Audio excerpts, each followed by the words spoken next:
के हैं और रामपाल जी हैं जो कि पॉलिटिकल एक्सपर्ट हैं। आप चारों का बहुत स्वागत है। शुरुआत रामपाल जी आपसे कि बड़े चुनाव के बाद अब इस छोटे चुनाव में, बड़े छोटे से मतलब है कि एक लोकसभा का था, अभी विधानसभा का उपचुनाव है, इसे आप कैसे देखते हैं? क्योंकि अब मसला विधानसभा का है और इन 9 सीटों की जब हम चुनाव की बात करते हैं तो ये वो 9 सीटें हैं जो पूरे प्रदेश की चारों दिशाओं की है। भौगोलिक अगर परिस्थिति को देखें तो ये उपचुनाव को कैसे देख रहे हैं? क्योंकि लोकसभा ने तो अपने आप में बहुत कुछ बदल के रख दिया, एक को जो उम्मीद थी वो नहीं हो पाया और दूसरे के लिए चमत्कार हो गया। अब विधानसभा का ये उपचुनाव कैसा?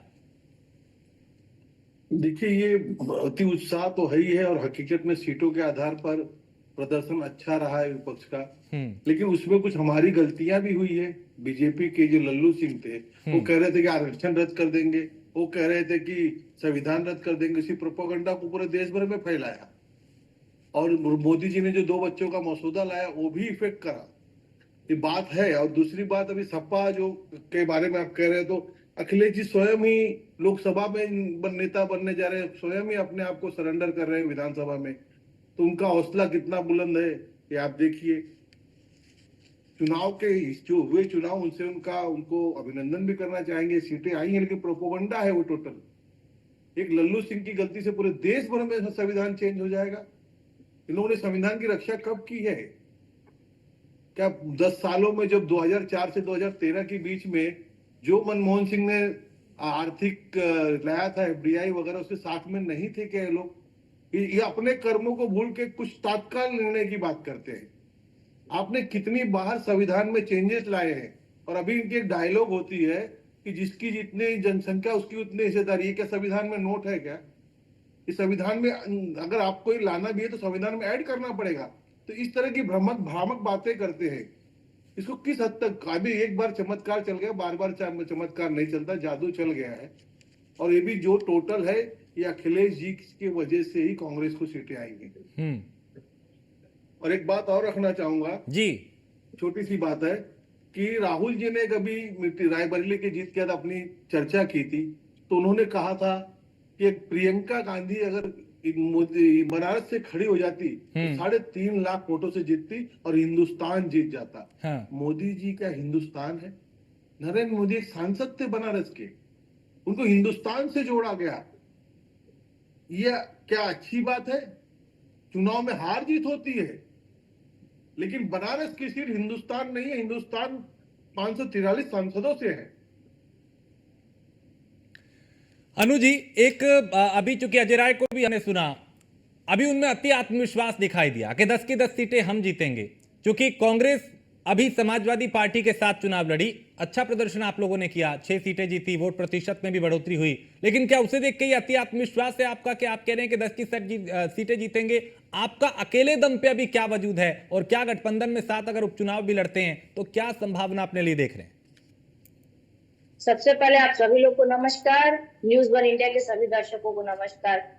देखिए, मैं एक बात अभी राजेश जी, मैं एक बात कहना चाहूंगी कि अभी मैं पॉलिटिकल एक्सपर्ट जी को सुन रही थी, आपने उनसे कुछ राय मांगी थी कि इस तरीके के विधानसभा चुनाव के किस तरीके से समीकरण बैठेंगे या आपस में गठबंधन करके लोग कितनी सीट ले आ पाएंगे, पर उनकी बातों से राय कम और इंडिया गठबंधन की खिलाफत ज्यादा लग रही थी। खैर, ये उनका अपना विचार है, वो अपने विचार को व्यक्त कर रहे थे। मगर मैं एक बात बहुत स्पष्ट तौर पे कह दूं राजेश जी कि अगर बात यहाँ बैसाखी की हो रही है तो मुझे जहां तक बहुत अच्छे से ध्यान है कि जो एनडीए की जो सरकार अभी बनी है ना, वो बीजेपी भी एक बैसाखी के तौर पे बाकी अपने घटक दलों को अगर अभी वो बैसाखी हटा दी जाए तो मुझे लगता है कि बहुत बखूबी और बहुत तेजी से केंद्र से बीजेपी की सरकार गिर जाएगी।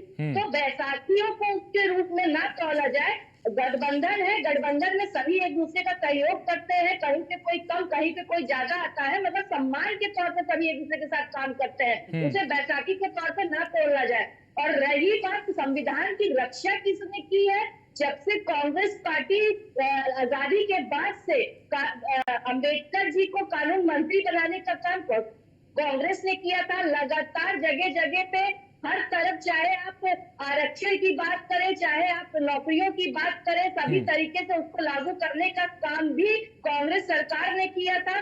जब वो सत्ता में थी तो बखूबी हर तरफ पब्लिक सेक्टर की नौकरियां ज्यादा निकलती थी। अभी आप देख सकते हैं कि लगातार जिस तरीके से प्राइवेटाइजेशन किया जा रहा है वो सिर्फ इसीलिए किया जा रहा है कि भाजपा सरकार ये नहीं चाहती कि आरक्षण लागू हो, और इसलिए हम लगातार इस बारे में बात कर रहे हैं कि आरक्षण भी खतरे में है, संविधान भी खतरे में है। और रही बात अति उत्साह की, तो अति उत्साह नहीं है। जो इंसान अपने आप को साबित कर लेता है वो इस तरीके की बातें जरूर करेगा कि हमने लोकसभा में भी अच्छा प्रदर्शन किया और हम आगे भी अच्छा प्रदर्शन करेंगे। ठीक है, खेमचंद जी कुछ कह रहे हैं, फिर मैं योगेश भाई आपके पास आता हूं। खेमचंद शर्मा।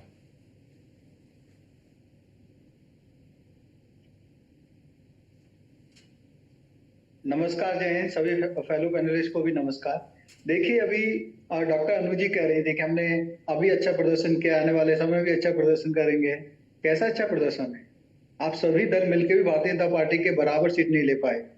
अब अगर आप खुश हैं तो ठीक है, रहिए, ऐसे ही खुशी रहिए। तो मैं आपको बता दूं, जो काट की हांडी है ना, एक बार ही चढ़ती है, बार बार नहीं चढ़ती।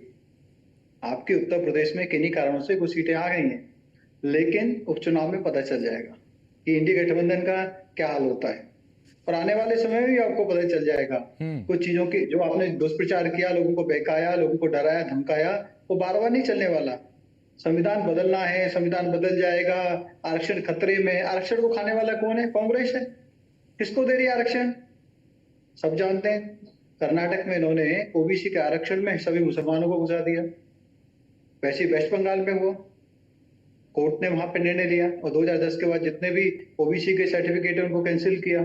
आरक्षण को खाने का काम आप करें, हम नहीं करते। हमारे पास तो फर्स्ट टाइम भी बहुमत था, सेकंड टाइम भी बहुमत था। हमने एम्पावरमेंट के लिए चेंजेस किए। हम लोगों ने महिलाओं को आरक्षण देने के लिए चेंज किए। हम लोगों ने ट्रिपल तलाक हटाने के लिए चेंज किए। नहीं, लेकिन आप लोग काउंटर तो नहीं उस बात का कर पाए ना। अगर उन्होंने इसका नैरेटिव सेट किया कि भाई अगर बीजेपी की 400 पार सीटें आ गई तो ये संविधान बदल देंगे, आप लोग काउंटर ही नहीं कर पाए। आपने बहुत हल्के में लिया। अनु जी कुछ कह रही है। अनु जी जल्दी से, मुझे दूसरे पैनलिस्ट के पास भी जाना है।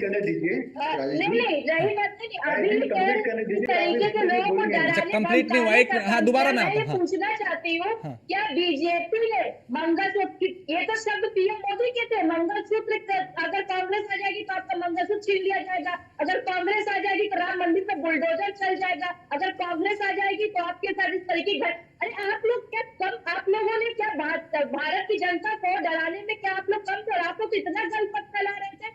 कोई राम मंदिर में बुलडोजर चला सकता है, कोई किसी का मंगलसूत्र छीन सकता है, और आप किस मंगलसूत्र की बात करते हैं? इंदिरा गांधी जी ने चीन भारत की लड़ाई में अपना सोना, अपना सब कुछ दे दिया भारत को लड़ने के लिए। आप उस कांग्रेस के ऊपर उंगली उठाते हैं जिसने आजादी से लेकर अभी तक सिर्फ और सिर्फ त्याग दिया है। क्या बलिदान की भावना रखी है? आपने बीच में मेरे को रोक दिया, और डॉक्टर अनु को 2 बार आपने मौका दिया है। नहीं, उन्होंने वो काउंटर कर रही थी, मैंने इसलिए आप काउंटर कर सकते हैं। भ्रष्टाचार किया है, संविधान को सस्पेंड किया, आप लोगों ने इमरजेंसी लगाई, आप लोगों ने जो स्टेट गवर्नमेंट है उनको सबसे ज्यादा टाइम बर्खास्त किया, आप लोग भ्रष्टाचार की जननी हो। और जिस तरीके से आप लोगों ने दुष्प्रचार किया, उस दुष्प्रचार से आपको टेम्परेरी तो फायदा हो गया, लेकिन परमानेंट फायदा नहीं होने वाला। आपसे ज्यादा संविधान को पता किसी को भी नहीं है। आने वाला है कांग्रेस है, भारतीय जनता पार्टी, बीजेपी में भर्ती हो गया, अजीत पवार को भी आरक्षण दे दिया है। भारतीय जनता पार्टी बराबर परसेंट तैयार कर रही है, डेवलपमेंट पे काम कर रही है, विकास पे काम कर रही है। सबसे पहला काम किया गया कि किसानों को पीएम किसान की दी जाए। सबसे पहला काम किया गया कि गरीबों को घर बनाने के लिए 3 करोड़ घरों को कनेक्शन दिया जाए, और कांग्रेस की खटाखट फटाफट रोशनी आ गई। लोग पूछ रहे हैं, लोग ढूंढ रहे हैं, लोग देख रहे हैं, आपके ऑफिस जा रहे हैं, आपके नेताओं के घर जा रहे हैं, आपके नेताओं से पूछ रहे हैं भैया। ठीक है, अभी एक एक करके, अभी बहुत वक्त है। नहीं, अभी वर्सेस करने का बहुत वक्त है। अभी एक एक करके बात करते हैं। 1 मिनट, एक एक करके, आगे बहुत वक्त है वर्सेस करने का। लेकिन योगेश मिश्रा जी, क्योंकि एक परीक्षा में सफलता के बाद अगर दूसरी परीक्षा आ जाए तो दबाव और बढ़ जाता है कि पहले वाले परिणाम को दोहराना है, और विधानसभा और लोकसभा में अंतर भी है, ये आप भी जानते हैं। ऐसे में कितने तैयार हैं इस विधानसभा उपचुनाव में जाने के लिए? क्या तैयारी है, क्या उम्मीद है? क्योंकि एक दबाव तो आप लोगों के ऊपर भी होगा कि भाई अभी परिणाम बेहतर आया है, उसी परिणाम को फिर से दोहराना है। आदरणीय राजेश जी, अभी आपने जब बाइट दिखाई अजय राय साहब की, तो अजय राय साहब ने जो भी बोला कि इंडिया गठबंधन 10 की 10 सीटों पे चुनाव लड़ेगा और मजबूती से लड़के चुनाव उनको हराने का काम करेगा, और इसको एक आत्मविश्वास, अति आत्म उत्साह का नाम दिया आपने। बिल्कुल नहीं मैं कहता। अगर भाजपा का कोई प्रवक्ता है के या भाजपा कोई बड़ा मंत्री कह दे कि हम 10 सीट सपा को हरा देंगे, तब तो कहेंगे हाँ भाजपा ठीक बोल रही है। देखिए अगर कोई इंडिया नहीं, गठबंधन उन्होंने 80 नहीं योगेश भाई, मैं यहाँ पे रोक देता हूँ थोड़ा सा, क्योंकि उन्होंने जब 80 का टारगेट दिया था ना, तो हम लोगों ने उसकी भी आलोचना, जब नहीं परिणाम वैसा आया तो ये कहा था कि अति उत्साह बीजेपी को ले डूबा, इसलिए हमने यहाँ पे आपको लेकर भी सवाल किया। प्लीज कंप्लीट कीजिए। अरे सर, अजय राय वही शख्स हैं जिनके सामने प्रधानमंत्री जी को जो है घुटने टेकने के पड़ गए। 1.5 लाख वोटों से मात्र जीते हैं प्रधानमंत्री। बनारस की जनता ने राहुल जी को पड़े थे, इसीलिए अमेठी छोड़ी, इसीलिए अमेठी से भागे। कुछ सही करो, मर्यादा का ध्यान रखो। आप प्रधानमंत्री जी की बात कर रहे हैं, लाखों वोटों से हारे हैं आपके, और आप आदरणीय प्राइम मिनिस्टर मोदी जी का जो मार्जिन था, क्या आपके राहुल, क्या आपके जो पुराने पीएम उनके मार्जिन निकालो, पता चल जाएगा। राजीव गांधी जी का मार्जिन निकालो, इंदिरा जी का मार्जिन निकालो, पता चल जाएगा कितने मार्जिन थे। बोलने दीजिएगा कि मैं अभी इनके बीच में भी प्लीज खेमचंद जी, पहले एक बार खेमचंद जी एक बार मुझे कंप्लीट कर दें, प्रधानमंत्री मोदी जी को घुटने टेकने पड़ेंगे। इतने बड़े नेता हो गए, यही भाजपा, बिल्कुल हो गए, बिल्कुल हो गए। जनता ने मोदी जी को नकार दिया बनारस में, जनता ने मोदी जी को नकार दिया बनारस। आप बनारस का अपमान कर रहे हैं, मैंडेट का अपमान कर रहे हैं, लोगों का अपमान कर रहे हैं। आप लाखों वोटों से जीतने वाले, आप कैबिनेट का अपमान कर रहे हैं, आप जनता का अपमान कर रहे हैं। आप कह रहे हैं कि हरा दिया, नकार दिया, तो ऐसे ही जिता दिया, ऐसे ही जिता दिया। आप बहुत बड़े ज्ञाता हो गए हैं, बहुत बड़े उठा हो गए हैं। बताइए क्या गलत कहा मैंने? बीच में मत बोला। अगर कोई जीतने वाला या हारने वाला घुटने टेकता है, बीच में मत हारने वाला घुटने टेकता है, जीतने वाला टीकता है। जी बोलने नहीं दूंगा 1 घंटे। अरे आप योगेश जी बताओ तो सही, आप बोलिए। आप देखो, आपकी गलती नहीं है, आपकी पार्टी ऐसी है। आप डराते हो, धमकाते हो, टीवी पे भी धमकाने का काम कर रहे हो। आपकी पार्टी की कल्चर यही है, उल्टे करने की। आप आदरणीय प्राइम मिनिस्टर मोदी जी के खिलाफ असल भाषा का उपयोग कर रहे हैं, और फिर आप चाहते हैं कि आपको सारा फिर आप धमकी देने का काम कर रहे हैं। अरे मिश्रा जी, आप धमकी दोगे तो आप धमकी किसको दे रहे हो? एक मिनट खेमचंद जी, पहले एक बार तो उनको कंप्लीट करने दीजिए ना। आपके बीच में देखिए अनुजी बोली थी तो आपको दिक्कत हुई थी। भाषा का उपयोग करें, मैं इनको डिस्टर्ब नहीं करूंगा। ठीक है, ठीक, अभी हो गया काम, कर एक बार कंप्लीट कर ले। क्यों नहीं करोगे? मोदी जी को नकारा, 4.5 लाख वोट दिया। जो भाजपाई गली गली घूम के कह रहे थे अब की बार 10 लाख पार, अब की बार 10 लाख पार, अब की बार 10 लाख पार, नारा लगा रहे थे कि मोदी जी को 10 लाख वोटों से जितवा देंगे। कितने से जीते साहब? 1,05,000। सुन लीजिए, आप सुन लीजिए, अभी मैं शुरू कर रहा हूं सर। शुरू में ही आप बीच में इंटरप्ट करने लगे। सुन लीजिए, 1 मिनट हिम्मत रख के सुनिए। आपकी बात तो मैं बड़े धैर्य से सुन रहा था। शकल सूरत से साहब आप बहुत गंभीर और शिक्षित और विद्वान लग रहे हैं। मुझे नहीं पता था कि इतनी अतार्किक बात आप करेंगे सर। आप गंभीरता से वार्ता कीजिए, बहुत अच्छी बात करेंगे आप। पहले अपने पे अप्लाई कर लो मेरे भाई, अपने पे अप्लाई कर लो, गंभीरता से बात करो। सर मुझे आपसे सर्टिफिकेट देना है। श्रीमान जी, मैं आपके बीच में बोलूंगा। श्रीमान जी, मैं आपके बीच में नहीं बोल रहा हूँ, इसलिए आप कृपया दूसरे के बीच में मत बोलिए। डिबेट को तो सारे भाजपाई लेके भाग जाते हैं। अभी परसों एक सज्जन आए भाजपा के सपा प्रवक्ता से भिड़ गए। नहीं, अभी आप मुद्दे पे आइए योगेश भाई, मुद्दे पे जल्दी से मुद्दे पे आइए। आप बोल रहे हैं देखिए पिछले 2 मिनट से, बोलिए योगेश भाई कंप्लीट कीजिए।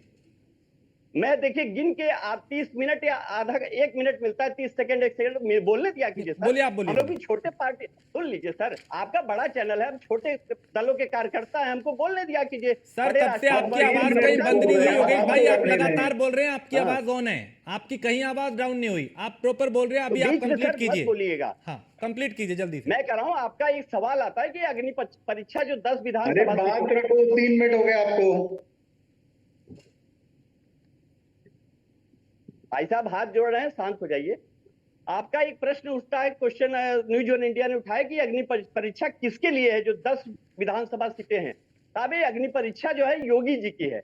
योगी जी के अगर 7 साल के बाद भी योगी जी उत्तर प्रदेश की जनता को नहीं समझा पाए और उत्तर प्रदेश में 37 सीटों का मैंडेट और इतनी बड़ी संख्या में सीटें जो है इंडिया गठबंधन को मिली है, तो इसके पीछे नाकामी योगी जी की है। ठीक है, हम तो जनता को मुद्दे समझाने में कामयाब रहे, और हम आत्मविश्वास से नहीं बोल रहे हैं, हम पूरे विश्वास के साथ बोल रहे हैं। ठीक है, आप विश्वास के साथ कह रहे हैं खेमचंद जी, आगे भी सफल होंगे। खेमचंद जी, क्या इस चुनाव में एक मोरल दबाव बीजेपी पे रहेगा? लोकसभा में जैसा प्रदर्शन समाजवादी पार्टी ने किया, इंडिया गठबंधन ने किया, अभी आप लोगों के ऊपर एक दबाव रहेगा मनोवैज्ञानिक तौर पे कि पिछला चुनाव ऐसा गया तो अगले में क्या रहेगा? देखिए, भारतीय जनता पार्टी हमेशा हर एक चुनाव को एक चुनौती के रूप में लेती है, जनता के बीच में जाती है, जनता का फीडबैक लेती है, संवाद करती है, जनता का आशीर्वाद लेने के लिए प्रयास करती है